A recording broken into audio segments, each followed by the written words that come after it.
আজকের মতো রাজসভা এখানেই শেষ। এবার তোমরা যে যার বাড়ি ফিরে যাও। কিন্তু মহারাজ, আমাদের বেতনগুলো? বাড়াবো না, এক পয়সাও বাড়াবো না। তাতে তোমাদের কাজ করতে হয়তো করো, না হলে বাড়িতে গিয়ে বসে থাকো। ভদ্রলোকের এক কথা, না মানে না।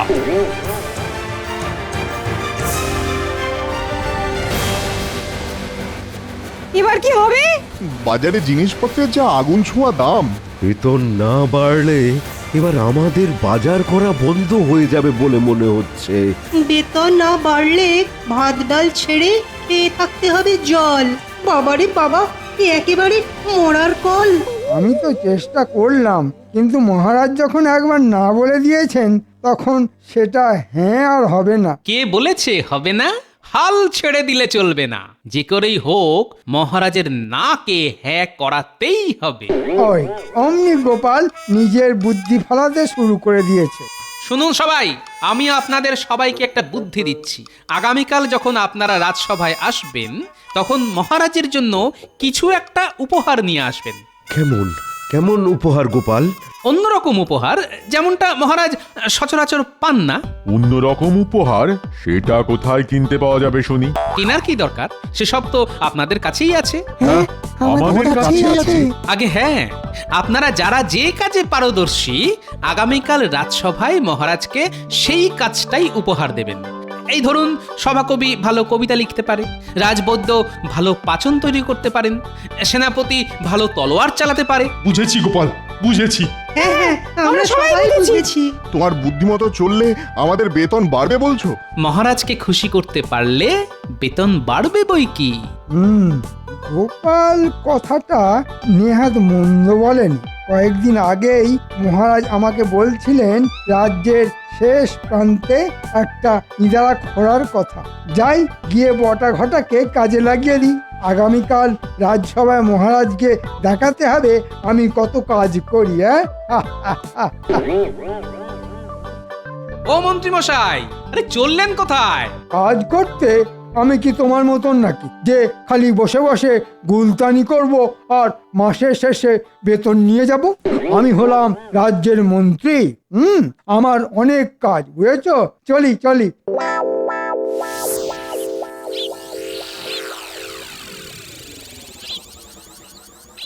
নে নে নে নে নে, এবার কাজে লেগে পড়, কাজে লেগে পড়। আচ্ছা মন্ত্রী মশাই।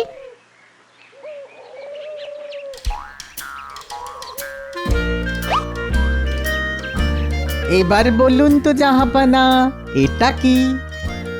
এটা তো কমলা লেবু, ঠিক বললাম তো?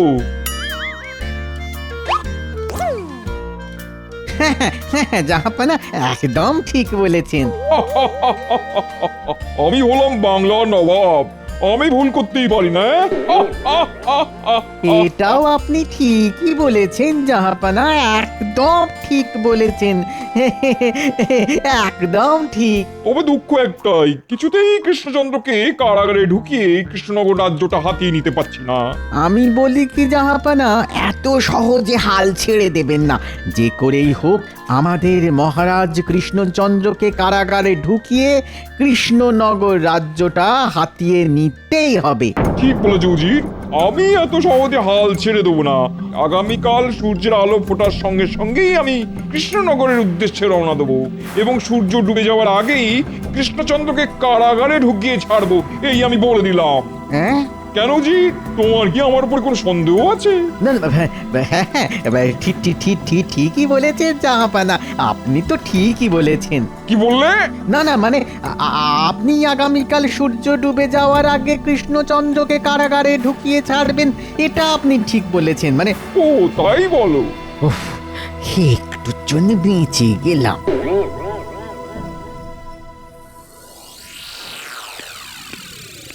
জয় মহারাজ কৃষ্ণচন্দ্রের জয়। জয় জয় মহারাজ কৃষ্ণচন্দ্রের জয়। বসো বসো বসো, সবাই যে যার আসনে বসো। কি ব্যাপার সেনাপতি?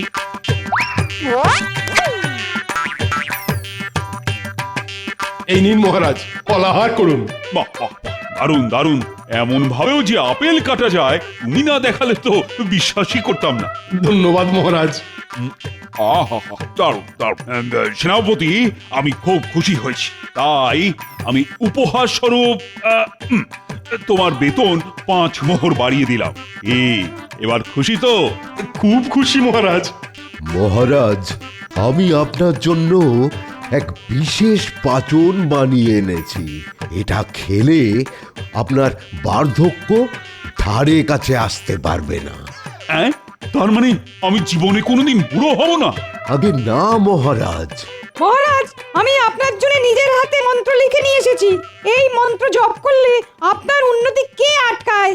মহারাজ, মহারাজ, আমি গণনা করে দেখেছি এই ফুলটা সব সময় সঙ্গে রাখলে বুধ, বৃহস্পতি, শুক্র, রাহু, কেতু কেউ আপনার কোনো ক্ষতি করতে পারবে না। মহারাজ, আমি আপনার জন্য নিয়ে এসেছি এক বিশেষ তালা। এই তালা রাজকোষের দরজায় আটকালে আপনার রাজকোষ মোহরে ভরে থাকবে। আমিও কিছু একটা এনেছি মহারাজ। এটা হলো শঙ্খের যন্ত্র। হ্যাঁ, রাত দুপুরে রাজবাড়িতে ডাকাত পড়লে সবার আগে এই শঙ্খের যন্ত্রই বেজে উঠবে। মহারাজ, আমিও কিছু কম যাই না। আপনি বলেছেন রাজ্যের শেষ প্রান্তে একটা ইদারা খোঁড়ার কথা। আমি বটা ঘটাকে কাজে লাগিয়ে দিয়েছি। আগামীকালের মধ্যেই ইদারা খোঁড়ার কাজ শেষ হয়ে যাবে। বাহ বাহ, সত্যি মন্ত্রীমশাই, আপনিও দেখছি কম যান না। এইবার বুঝেছি কাল মন্ত্রীমশাই কাজ আছে বলে চলে গেল কেন। মহারাজ, সবাই এনেছে উপহার, আমি কেন যাব বাদ? আকাশে সূর্য যেমন একটা, তেমনি একটা চাঁদ। কবিতা লেখাই আমার পেশা, তাই লিখেছি 2-1 কলি। যদি মহারাজ অনুমতি দেন কবিতাটা তাহলে বলি। দিলাম দিলাম অনুমতি। না, শুরু করো সভাকবি। শোনো শোনো শোনো সবাই, বলি এক গল্প। এক যে ছিল রাজা, তার রাগ যে ভারী অল্প। বাসে ভালো তাকে সবাই, 8 থেকে 80। তিনি সবার আগে দৌড়ে আসেন, মাঝরাতে উঠলে কাশি। প্রজাদের ভালোবাসেন, আগলে রাখেন তিনি। গুড়ের থেকেও মিষ্টি তিনি, তাই দেখে লজ্জা পায় চিনি। আমি সেই রাজার এক সভাসদ, এত সহজে তাকে ছাড়ছি না। মহারাজ, এবার দয়া করে বেতন বাড়ান, এই কমে যে আর পারছি না।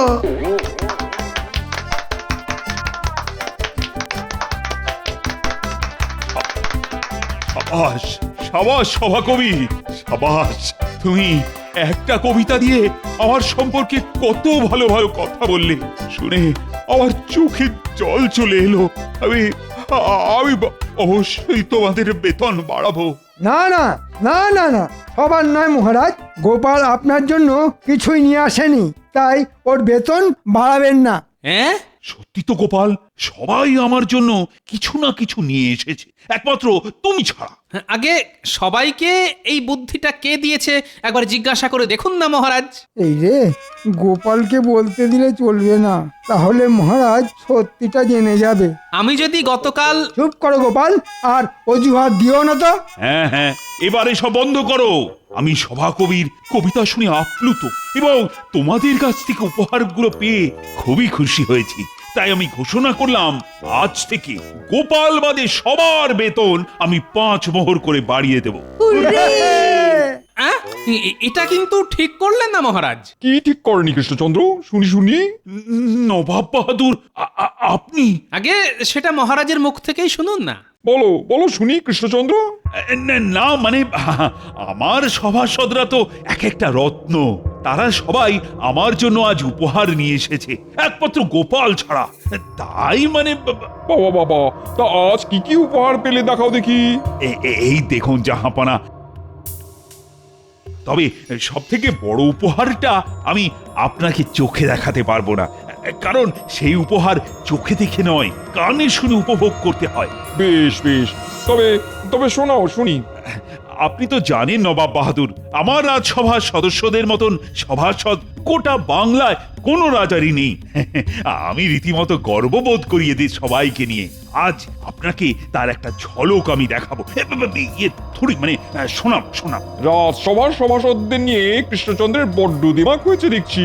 সভাকবি, আজ এমন একটা কবিতা লিখে নিয়ে এসেছে যেটা শুনলে আপনি আপনার চোখের জল ধরে রাখতে পারবেন না, আমি কথা দিলাম। এই সুযোগ জাহাপনা কৃষ্ণচন্দ্রকে চেপে ধরুন। বুঝেছি হুজির, বুঝেছি। তাই নাকি? আর কবিতা শুনে যদি আমার চোখ দিয়ে জল না বেরোয় তখন? না না না না না, এ কিছুতেই হতে পারে না। সভা কবির কবিতা শুনে আপনার চোখ দিয়ে জল না বেরোলে আপনি যা বলবেন আমি তাই করব। বেশ, কবিতা শুনে আমার চোখ দিয়ে জল আর করতে না পারলে আমি তোমাকে কারাগারে ঢোকাবো কৃষ্ণচন্দ্র, সঙ্গে সঙ্গে তোমার রাজসভার সব সদস্যদেরও, বুঝেছো? হ্যাঁ নয় হ্যাঁ, একটু আগেই তুমি বলেছো সভা কবির কবিতা শুনে আমার চোখ দিয়ে জল না বেরোলে আমি যা বলবো তুমি তাই করবে। নাও নাও এবারে বোঝো ঠেলা। একেই বলে গোদের উপর বিষ ফোঁড়া। মহারাজ, আপনি নিজের হাতে নিজের কবর খুঁড়লেন। তুমি চুপ করো না গোপাল। আমাদের সভাকবি কবিতা শুনিয়ে নিজের বেতন যখন বাড়াতে পেরেছে তখন নবাব বাহাদুরকেও নিশ্চয়ই কাঁদাতে পারবে। সভাকবি, শুরু করো তোমার কবিতা। হ্যাঁ হ্যাঁ, তবে করি শুরু। বুক করে দুরু দুরু। শোনো শোনো সবাই, বলি এক গল্প। এক যে ছিল রাজা, তার রাগ বড় অল্প। বাসে ভালো তাকে সবাই, 8 থেকে 80। তিনি সবার আগে দৌড়ে আসেন, মাঝরাতে উঠলে কাশি। প্রজাদের ভালোবাসেন, আগলে রাখেন তিনি।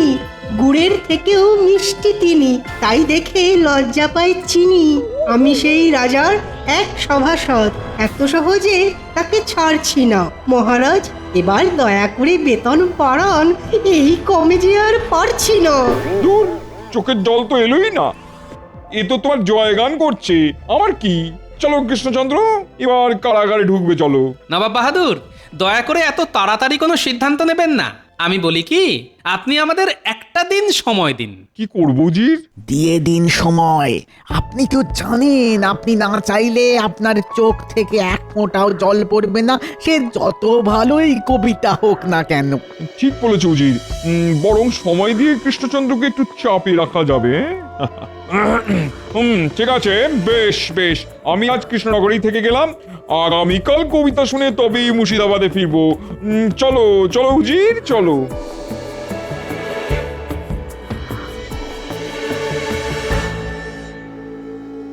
মহারাজ, আমাদের বেতন আবার কমিয়ে দিন। আমরা কারাগারে বাকি জীবনটা কাটাতে চাই না। বাঁচান বাঁচান মহারাজ। ওহ, আমি যে এবার কি করি? কি কুক্ষণে নবাব বাহাদুরের সামনে সভাকবির কবিতার প্রশংসা করতে গেলাম কে জানে। ওহ, এবার এবার তাহলে কি হবে?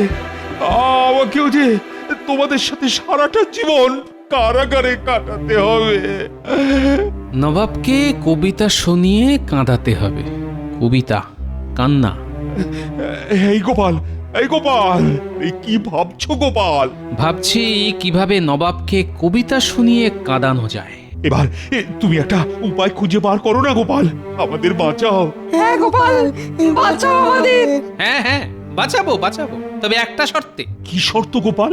আপনি সবাইকে 5 মোহর করে বেতন বাড়িয়েছেন, কিন্তু আমার বেতন 15 মোহর বাড়াতে হবে, আর মন্ত্রী মশাইয়ের বেতন 15 মোহর কমাতে হবে। হ্যাঁ নয় হ্যাঁ, একমাত্র এই শর্তেই আমি আপনাদের সবাইকে বাঁচাতে পারি। রাজি হয়ে যান মহারাজ, রাজি হয়ে যান। হ্যাঁ মহারাজ, শর্ত মেনে নিন। এরকম করো না গোপাল। কেন?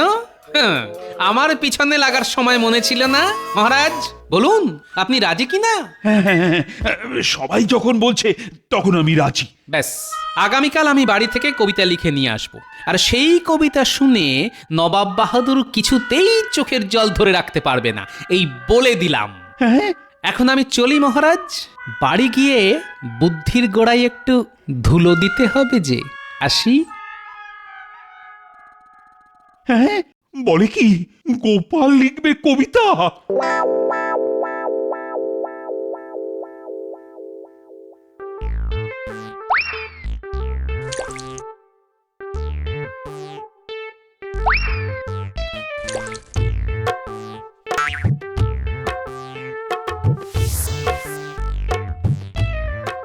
আহ, কি করছো গিন্নি? বলি চোখে দেখতে পাচ্ছ না নাকি কি করছি? সন্ধ্যাবেলায় লোকে কি করে শুনি? বেশ বেশ বেশ, সন্ধে দেওয়া হয়ে গেলে আমাকে একটু মুড়ি মেখে দিও তো। মহারাজ মহা বিপদে পড়েছেন বুঝলে। মুড়ি খেয়ে পেট না ভরালে মহারাজকে বাঁচানোর বুদ্ধি কিছুতেই মাথায় উঠে আসবে না। কি যা কি হলো গিন্নি? কি আবার হবে? প্রদীপের তেল শেষ। এই তোমাকে গতকাল বললাম না বাজার থেকে সর্ষের তেল নিয়ে এসো, এনেছিলে? এই রে যা, একেবারে ভুলে গেছি। ঠিক আছে গিন্নি, একদিন সন্ধেবেলা প্রদীপ না জ্বালালে কিচ্ছু হবে না। তবে শুনে রাখো, একদিন সন্ধেবেলা মুড়ি মাখা না খেলেও কিছু হবে না। হ্যাঁ নয়, হ্যাঁ, শুধু প্রদীপ জ্বালাতে নয়, মুড়ি মাখাতে গেলেও সর্ষের তেল দরকার। না না, আমি এক্ষুনি যাচ্ছি বাজারে। তুমি দাঁড়াও গিন্নি, আমি ছুটতে যাব আর দৌড়ে আসবো।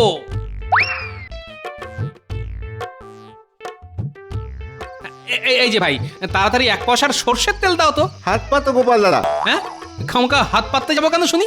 1 পয়সার সর্ষের তেল আর কত হবে? ও হাতে করেই নিয়ে যাওয়া যাবে। ও তাহলে এক কাজ করো ভাই, আমাকে 5 পয়সার সর্ষের তেল দাও। দাঁড়াও দাঁড়াও দাঁড়াও দাঁড়াও, জ্বালা থেকে তেল আমি তুলবো। দেখো ভাই, ঠিক আছে? হ্যাঁ হ্যাঁ গোপাল দাদা, ঠিক আছে ঠিক আছে, কিন্তু গোপাল দাদা তেলটা আমিও তুলে দিতে পারতাম। আরে পাগল, গোপাল এমনি এমনি কিছু করে না।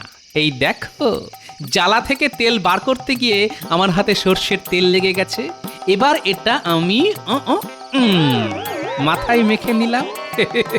5 পয়সার তেলও পেলাম, সঙ্গে মাথায় মাখার তেল বিনামূল্যে।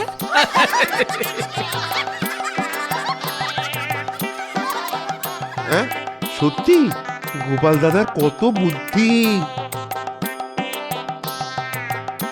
এই নাও গিন্নি, বাজার থেকে একেবারে খাঁটি সর্ষের তেল নিয়ে এসেছি। যেমন ঝাঁজ তেমনি রং। বেশ করেছো, এবার গিয়ে একটু বসো, আমি সন্ধেটা দিয়েই তোমাকে মুড়ি মেখে দিচ্ছি।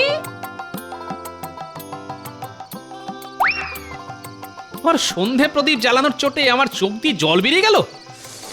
বাবা রে বাবা, সর্ষের তেলে ঝাঁদের চোটে চোখের জলে নাকের জলে এক হয়ে গেল।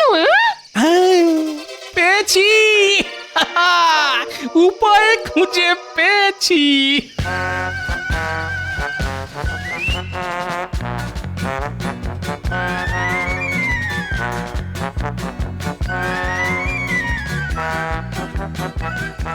এই এই এই এই, কি করছো এটা তুমি?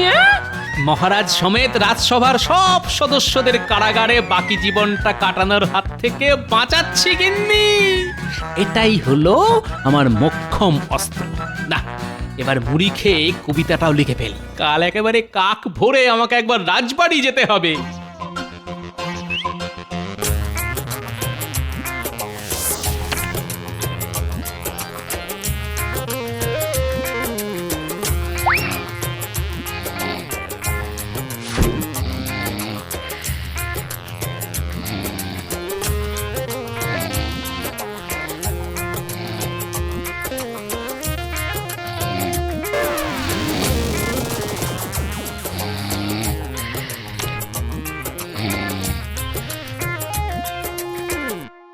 এ কি, গোপাল কোথায়? আগে এসে থেকে তো আমি সেটাই ভাবছি মহারাজ। মহারাজ, ওই দেখুন, গোপাল বোধহয় কবিতা লিখে নিয়ে এসেছে। তাই নাকি? তা কেমন কবিতা লিখেছো? নবাবকে শোনাবার আগে একবার আমাদের শোনাও দেখি। না না, এ খুবই বেদনাদায়ক কবিতা।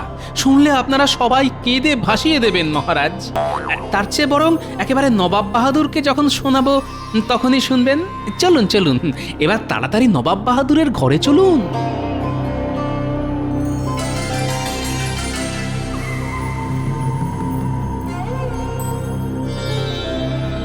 আমি এসে গেছি নবাব বাহাদুর, আপনাকে কবিতা শোনাতে। এই দাঁড়া দাঁড়া দাঁড়া দাঁড়া দাঁড়া, আমি সবে স্নান সেরে বেরোলাম, আগে জামা কাপড় পরে তৈরি হইনি, এই তারপর তোমার কবিতা শুনবো। না না না, আমার কবিতা এখনই শুনতে হবে। আপনি বরং জামা কাপড় পরে তৈরি হতে হতে আমার কবিতা শুনুন। বেশ, শোনাও শুনি, তবে আমার চোখ দিয়ে এক ফোঁটাও জল পড়বে না, এ আমি আগে ভাগে বলে রাখলাম। সে তো সময়ই বলবে নবাব বাহাদুর। তবে শুরু করি আমার কবিতা। আমি গোপাল, আমি ভালোবাসি মাছের ঝোল, সামনে দাঁড়িয়ে নবাব, উনি চোখে পড়ে কাজল। এই এই, আমি চোখে কাজল নয় সুরমা পড়ি। তাই নাকি? তবে একবার পড়ে দেখান দেখি, আমি সেই ফাঁকে বাকি কবিতা পড়ে ফেলি। শুরু করি তবে। হ্যাঁ হ্যাঁ, শুরু করো শুরু করো। নবাব একজন ভালো মানুষ, নুন দিয়ে খান লুচি, হঠাৎ করে লাফিয়ে ওঠেন, পড়লে দাঁতে পাথর কুচি। পাশে দাঁড়িয়ে উজির বেটা মুচকি মিচকি হাসে, খাওয়ার পরে গাধার মতন মুখ ঘষে ঘাসে। কি বললে? আমি গাধার মতো ঘাসে মুখ ঘষি? এই গোপাল, এসব তুমি কি লিখেছো? কেন মহারাজ, বেদনাদায়ক কবিতা লিখেছি। তাকিয়ে দেখুন, আমার কবিতা শুনে নবাব বাহাদুরের চোখ দিয়ে কেমন টপ টপ করে জল পড়ছে। কি করছে নবাব বাহাদুর? গোপাল আমাকে অপমান করে কবিতা লিখেছে, আর সেই শুনে আপনি কাঁদছেন? ওরে বাবা, হায় আল্লাহ, উফ কি ঝাঁজ, উফ কিসের ঝাঁজ জাহাপানা? চোখের জল কিছুতেই ধরে রাখতে পারছি না। আমার কবিতার ঝাঁজ। নবাব বাহাদুর আমার কবিতা শুনে কেঁদে ফেলেছেন, তার মানে আমাদের আর কারাগারে বাকি জীবনটা কাটাতে হবে না। কি মজা, আমরা বেঁচে গেলাম। ওরে, চোখে আমি সব ঝাপসা দেখছি কেন? উজির, আমাকে মুর্শিদাবাদে নিয়ে চলো। আমি এখানে আর এক মুহূর্ত থাকবো না। চলুন চলুন জাহাপানা, চলুন, এখানে আর থাকা উচিত না। চলুন চলুন চলুন।